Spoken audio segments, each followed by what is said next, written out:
Bonjour, dans cette vidéo, nous allons aborder le sujet des traitements médicamenteux et de la grossesse. Cette question revient souvent de savoir si l'on peut garder son traitement durant la grossesse ou s'il vaut mieux l'arrêter. Cette question se pose d'autant plus fréquemment dans le cadre des consultations psychiatriques car on sait que la grossesse, l'accouchement ou la période qui suit immédiatement l'accouchement sont une période à risque de décompensation des troubles psychiatriques ou de leur déclenchement. Bonjour, je suis le docteur Maude Godin, psychiatre. Bienvenue sur la chaîne Psychiatrie à votre écoute. Je vais vous expliquer pourquoi cette question finalement ne peut pas être répondue totalement d'une façon définitive. Comment se fait l'élaboration d'un traitement médicamenteux? Une molécule chimique est d'abord étudiée en laboratoire, sélectionnée pour avoir des effets que l'on espère thérapeutiques, puis cette molécule est testée sur des animaux, ce qui permet déjà de pouvoir voir son effet sur un organisme vivant. Si le test sur les animaux est probant, concluant, alors le traitement est ensuite traité sur des êtres humains sains.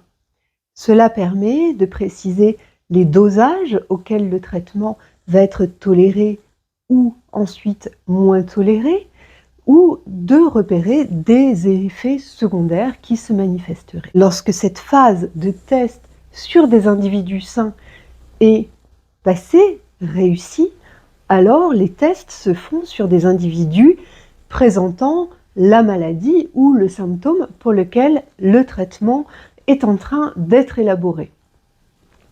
Là encore, sur les sujets présentant le symptôme, cela permet d'affiner les posologies, c'est-à-dire les doses à laquelle il est souhaitable d'administrer le traitement, ainsi que de repérer des effets secondaires éventuels.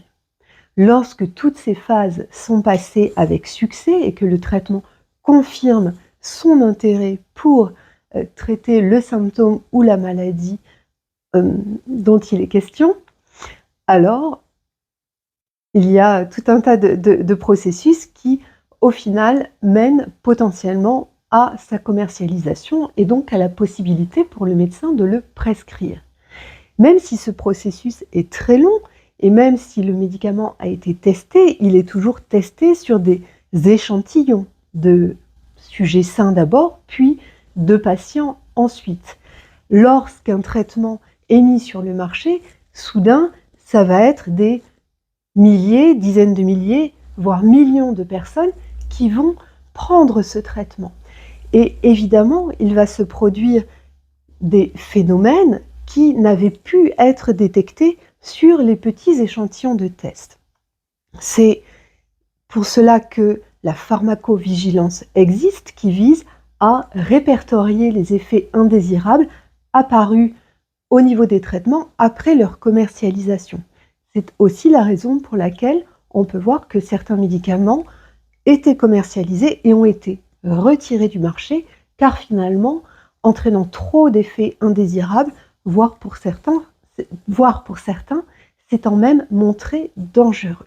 Si vous comprenez ce processus d'élaboration d'un traitement médicamenteux, vous comprendrez très facilement que, éthiquement, on ne fait pas de tests sur les femmes enceintes.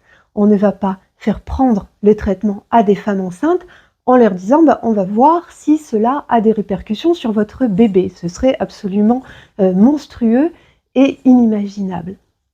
Si bien que, par définition, on va, par prudence, privilégier le fait que la grossesse se fasse sans aucun traitement médicamenteux. Tout simplement parce que, de base, nous n'avons aucune donnée sur l'impact de la prise de ce médicament sur la santé du bébé à venir.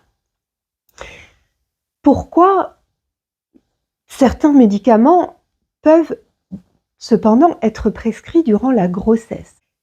Certains médicaments sont maintenant prescrits depuis plusieurs dizaines d'années dans le monde entier, et si bien qu'il est arrivé des cas où une femme ne se savait pas enceinte et prenait ce médicament, ou bien où il était tellement presque vital pour la femme de continuer son traitement qu'elle l'a maintenu durant la grossesse au péril de l'impact que ça pouvait avoir sur le bébé, et si bien que sur certaines molécules, on a tout de même une certaine expérience, un certain retour de situation où des femmes ont dû prendre ce traitement durant la grossesse et la santé du bébé, par exemple, était tout à fait correcte, normale, ou dans certains cas, malheureusement, il s'est avéré que le bébé en pâtissait avec différents problèmes de santé à la naissance.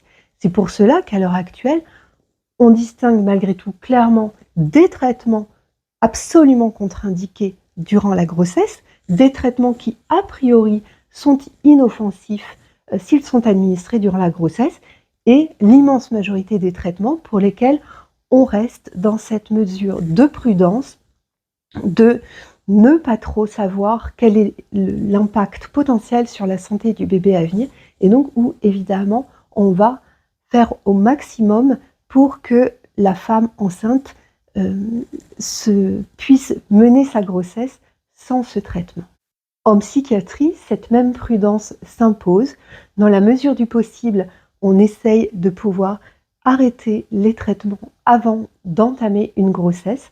Le suivi sera d'autant plus rapproché que l'on sait cette période de grossesse, d'accouchement, de début de maternité particulièrement vulnérable pour la maman, mais aussi pour le papa, car les papas sont également susceptibles de déclencher ou de déstabiliser leurs troubles psychiatriques au moment des accouchements de leur compagne et de leur début de paternité. Cependant, si le risque encouru à arrêter le traitement est trop important et mettrait en danger la santé de la maman, il existe à l'heure actuelle des molécules pour à peu près toutes les pathologies psychiatriques que l'on traite par traitement médicamenteux, que l'on sait avoir moins d'effets indésirables, voire a priori pouvant être bien tolérés durant la grossesse. En revanche, d'autres traitements seront absolument à éviter en cas de projet de grossesse.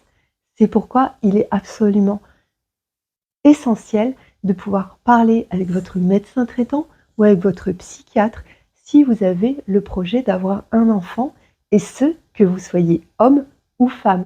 En effet, que vous soyez homme ou femme, un projet d'enfant avec une grossesse et un début de parentalité est un moment à accompagner si vous avez une vulnérabilité psychiatrique, et il est important d'en parler à votre psychiatre ou à votre médecin traitant pour qu'il évalue le besoin potentiel d'adapter votre traitement.